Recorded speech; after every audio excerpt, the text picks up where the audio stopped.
Hello friends, कैसे हैं आप सब। आशा करता हूं कि आप सब ठीक होंगे। मैं मनीष स्वागत करता हूं एक बार फिर से आपका अपने यूट्यूब चैनल एग्ज़ाम जस्ट में। आज मैं आपको बताने वाला हूं एसबीआई क्लर्क मेंस के अंदर जीए सेक्शन जो होता है उसके अंदर आप 40 प्लस मार्क्स आउट ऑफ 50 में से कैसे ला पाएंगे। आपको किन किन बातों का ध्यान रखना है और कौन कौन से टॉपिक पढ़ने हैं। इस वीडियो में मैं आपको सब कुछ बताने वाला हूँ। वीडियो शुरू करने से पहले जो लोग चैनल पर न्यू विजिट कर रहे हैं वो सब्सक्राइब करके बेल आइकन को प्रेस जरूर कर दें एसबीआई क्लर्क से रिलेटेड पल अपडेट के लिए। तो चलिए वीडियो शुरू करते हैं। आप देख सकते हैं जो जीए का सेक्शन है वो 3 पार्ट्स में डिवाइड होता है। स्टैटिक जीके, करंट अफेयर और आपका बैंकिंग अवेयरनेस जो है।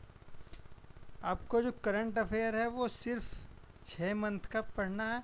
स्टैटिक जीके के अंदर क्या क्या टॉपिक हैं, बैंकिंग अवेयरनेस में आपको क्या क्या पढ़ना है, मैं आपको सब कुछ इस वीडियो में बताने वाला हूँ। तो आप वीडियो को स्किप करे बिना शुरू से आखिर तक देखते रहिए। जैसा कि इसके अंदर आप देख सकते हैं कि जीए के पार्ट को हमने जीए को हमने 3 पार्ट में डिवाइड किया है। पहला पार्ट है स्टैटिक जीके, फिर पार्ट बी है आपका करंट अफेयर्स, और जो पार्ट सी है आपका वो है banking current news plus banking statics GK और फाइनेंशियली जो आपका अवेयरनेस होता है, यानी कि बैंकिंग से रिलेटेड आपके जितने भी चेंज आए हैं, क्या क्या चेंज हुआ है, ये सब आपको पता होना चाहिए। और बैंकिंग के एरिया में आपके कितने चेंज आए हैं, कि अब जो रेट है रेपो रेट क्या हो गई, रिवर्स रेपो रेट क्या हो गई, ये सब आपको पता होना चाहिए। करंट अफेयर के अंदर आपको इंटरनेशनल और नेशनल जितने भी आपके ऑर्गेनाइजेशंस हुए हैं, मीटिंग हुई हैं, कमेटीज बनी हैं, उनके बारे में आपको पता होना चाहिए।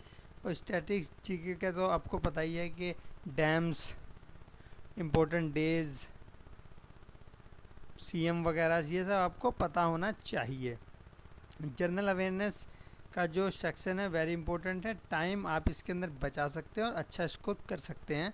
तो मैं आपको स्टैटिक जीके से बताना स्टार्ट करता हूँ कि स्टैटिक जीके के अंदर आपके कौन कौन से टॉपिक होते हैं। स्टैटिक जीके के अंदर आपका importance international headquarters, national parks, wild life, dams, power plant in India, important dates, capital and currency, awards, honours and temples names, governor, CM and dance festival of state. International headquarters में आपका जैसे UNO का headquarter कहाँ पर है, और आपका national park के अंदर कौन सा नेशनल पार्क कहाँ है, डैम्स, हीराकुंड बांध कहाँ बना हुआ है, पावर प्लांट इंडिया के कहाँ पर हैं, कौन सा कहाँ पर है। इम्पोर्टेंट डेज में आपसे पूछ सकता है कि एनवायरनमेंट डे कब मनाया जाता है, और किसी भी देश की आपसे या कुछ भी करेंसी या कैपिटल पूछ सकता है। अवार्ड जो आपको हैं, ये अवार्ड्स जो पूछे जाएंगे ये करंट अफेयर में से पूछे जाएंगे, तो आप इनके लिए जनरल नॉलेज ना पढ़ें। आप अवार्ड्स और ऑनर्स जो हैं वो करंट अफेयर के 6 महीने के अंदर के याद कर सकते हैं। टेम्पल्स नेम आपको दे सकता है कि सूर्य मंदिर कहाँ पर है, या फिर आपका सीएम पूछ लेगा कि तमिलनाडु का सीएम कौन सा है, का क्या नाम है, गवर्नर का क्या नाम है। डांस जो आपके हैं कि मोहिनीअट्टम डांस कौन से राज्य का है, या फिर पूछ लेगा कि ये वाला फेस्टिवल्स कौन से स्टेट्स का है। इस तरीके के आपके क्वेश्चन आपको मिलेंगे मेंस के अंदर। और पार्ट बी में मैं आपको बताऊं, अगर करंट अफेयर्स के अंदर तो आपको 6th मंथ का जो है करंट अफेयर्स वो रीड करना है। उसके अंदर आपको सबसे फर्स्ट जो है 6 मंथ के अंदर जो लेटेस्ट बुक प्रचलित रही है, बुक और ऑथर, उसके बारे में आपको पता होना चाहिए। और जो दूसरा टॉपिक है आर्ट एंड कल्चर के बारे में, कि हमारे कल्चर में क्या चेंज हुआ, कमेटी एंड रिकमेंडेशन, जो कि कौन कौन सी कमेटी बनी है, क्या क्या रिकमेंडेशन हुए, चेंज आए हैं तो क्या चेंज आए हैं, ये सब आपको पता होना चाहिए। कौन सी कमेटी कहाँ पर बनी है, उसके कितने सदस्य हैं, उसका हेडक्वार्टर कहाँ पर है, गवर्नमेंट पॉलिसीज़ और स्कीम्स गवर्नमेंट ने हाल ही में कौन सी पॉलिसीज चलाई हैं, कौन सी स्कीम चलाई हैं, इम्पोर्टेंट समितियाँ, मीटिंग्स, कॉन्फ्रेंस, यानी कि जो देश को बढ़ाने के लिए या कुछ अचीव करने के लिए समितियाँ बनती हैं, उनके बारे में आपको पता होना चाहिए। PM, president and VP visits, हमारे जो प्रेसिडेंट हैं या प्रधानमंत्री हैं वो कहाँ कहाँ गए थे, उसके बारे में आपको पता होना चाहिए, क्यों गए थे, वहाँ से क्या इन्फॉर्मेशन आई है। Awards and honours and sports के बारे में आप बहुत अच्छे से पढ़ लीजिएगा, क्योंकि पिछले बार का जो एग्ज़ाम हुआ था उसके अंदर क्रिकेट से काफ़ी सारे क्वेश्चन थे, 3 से 4 क्वेश्चन आपसे पूछे गए थे क्रिकेट से related. Science and technology development में, साइंस के क्षेत्र में, साइंस के एरिया में आपके क्या टेक्नोलॉजी आई है, डेवलपमेंट हुए हैं। नेशनल अफेयर्स, इंटरनेशनल अफेयर्स, क्या क्या बातचीत हुई है नेशनल इंटरनेशनल में।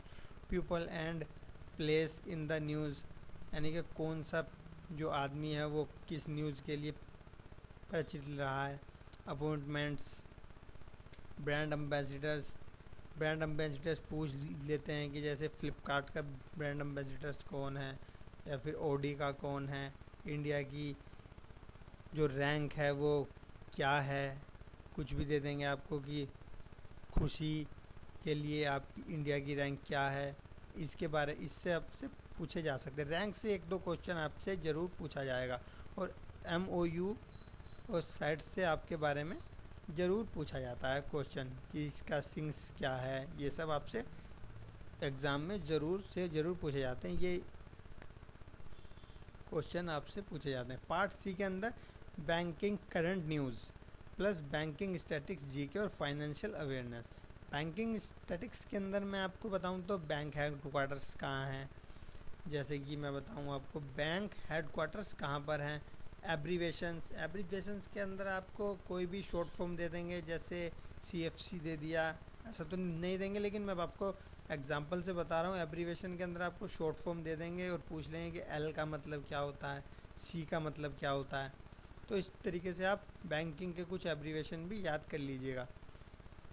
बैंकिंग करंट न्यूज़, इसके अंदर जो आपका है बैंकिंग करंट न्यूज़ में एब्रीवेशन का मैं आपको बता चुका हूँ कि आपको कोई भी शॉर्ट फॉर्म दे देगा, उसकी फुल फॉर्म पूछ लेगा, या किसी एक पर्टिकुलर लेटर की फुल फॉर्म पूछ लेगा कि C से क्या होता है, R से क्या होता है, ये सब आपसे वो पूछ सकता है। एब्रीवेशन से 1 से 2 क्वेश्चन हमेशा ही पूछे जाते हैं। प्रीवियस ईयर के पेपर में भी 1 से 2 क्वेश्चन पूछे गए थे एब्रीवेशन से।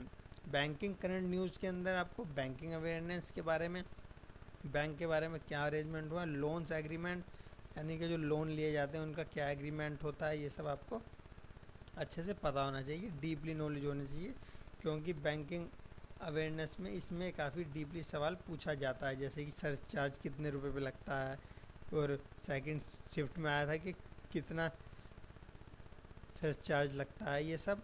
और MD CEO appointment, MOS mu size, ये सब आपको अच्छे से पता होना चाहिए। Committees and recommendations, RBI news and Indian GDP, इन सब के बारे में आपको डीपली नॉलेज होनी चाहिए अगर आप 40+ स्कोर करना चाहते हैं आउट ऑफ 50 में से। फाइनेंशियल अवेयरनेस के अंदर मार्केटिंग कंसेप्ट्स जो हैं आपको अच्छे से क्लियर होने चाहिए। इंटरनेशनल मार्केट्स आपको क्लियर होनी चाहिए। फाइनेंशियल मार्केट्स आपको क्लियर होनी चाहिए।